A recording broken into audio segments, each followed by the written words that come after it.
Welcome back to Superhuman Customs. I'm Stephen Human, and today we got Batwing. Now I've been trying to fill out my Batman shelf, like I have with my Superman shelf. There's so many different versions of Superman.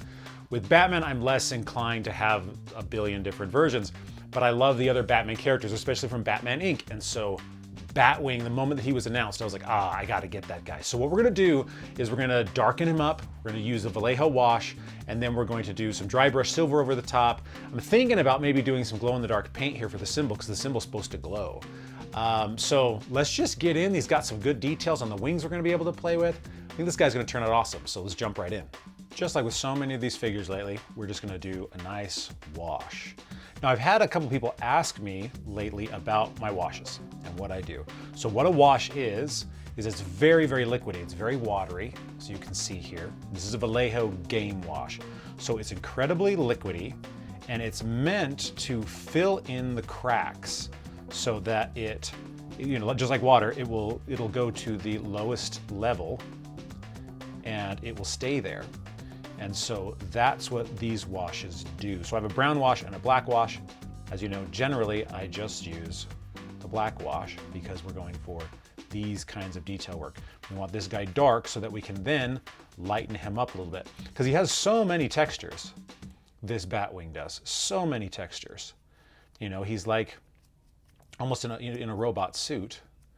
And by going through and doing this, we make him darker, and then we can lighten them up. We can do some silver and stuff.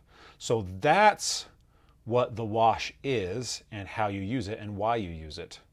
And for those of you who have never used it before, it makes a huge difference. I mean, you've seen some of these movie figures that I've done just over the last couple of months, where all we've done for more or less is a wash on them. And it's very, very simple and does a really great job. So I'm going through and we're gonna hit the wings with a little bit of silver. I wanna have it so that they've got some nice coverage and they look a little bit more metallic. And then we're gonna go through with some black here in the little details, because the black paint is darker than the wings. So we'll be able to add just a little bit more character, a little bit more contrast.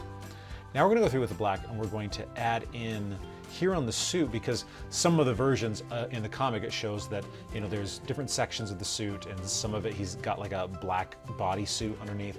So just to add a little bit of character, we're gonna go through and add some black in here. We're also gonna go through all these little details and just try and make it so that they stand out a little bit more and that they just really make the character look unique and different. Like a real person, right? If he's in some kind of Batman, Iron Man suit, you want it to have those sorts of textures. So that's what we're gonna go for. Now what I'm doing is since we've gone through all of the black and added these textures, I'm gonna go through with a little bit more silver over the top, just as a nice, as you can see, just a dry brush over the top to get it so that the black kind of gets muted a little bit, but stays in those cracks and crevices. And we're gonna be able to really make this guy just pop. I mean, look at him, he's looking so, so good. The last thing we're gonna do here is I'm gonna put some fabric paint, some glow-in-the-dark fabric paint here on his symbol. We're going to put it all over his symbol, and then we'll have, some of the, take a paintbrush and we'll move it around a little bit. And yes, this is going to be more of a green than the white that he has here. But I like the glow-in-the-dark paint first off because it tends to, even in just regular light, have a little bit more of a natural glow to it.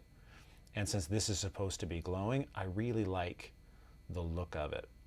Plus, when you turn off the lights, it actually does glow. So just kind of go through, fill in these spaces best you can, and move this stuff around. Now you can find white glow-in-the-dark paint as well, and I could have done that with this, but I think that this is just going to add a little bit more color to him and make him just look, just stand out a little bit more than he would with just the white. I've decided that he's not kind of chromed enough, so I'm actually taking a little bit of spray paint that I am just sprayed into over here on my in my bowl, and I'm gonna go over it with that to make him a little bit more chromed up, because he was not looking quite metallic enough for me, honestly.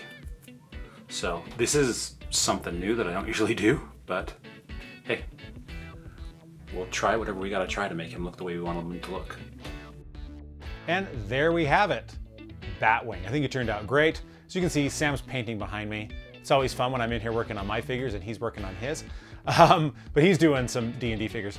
So he turned out pretty great. You can see a lot of the details now stand out. Let's take a look at the side-by-side. You can really get a feel now for just how different he looks and just how much more real he looks. When it comes to figures like this that have a lot of these crevices and cracks, going through and doing these multiple layers really pays off in just the look and feel of the figure. And it becomes wholly yours, which is what I like about it. There's no other Batwing like this in the world. This is mine. Make yours. Go out and have fun. And if you guys are readers and you enjoy sci-fi thriller novels like Twilight Zone or Black Mirror, check me out, StephenHuman.com. That is what I write. And I have a new book coming out just in the next couple of weeks, Dream Addicts. So check that out. Again, I'm Stephen Human. Get out, paint, get figures, have fun, and I'll see you next week.